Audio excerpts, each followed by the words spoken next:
This video shows how to weigh ingredients using digital scales. It's important to weigh ingredients accurately to be sure that a recipe will be successful. First, ensure that the scales are on a flat surface. Then turn them on.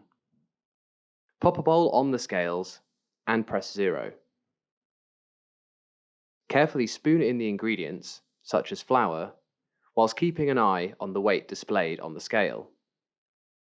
Don't shake the ingredients in from a packet, as they could spill everywhere and make a mess. Keep going until you've reached the amount you need. If you add too much, simply spoon some out until you reach the weight required. Remember, weigh ingredients accurately for the best results. Ensure the scales are placed on a flat surface. Turn on the scales and make sure they are zeroed. Add the ingredients carefully.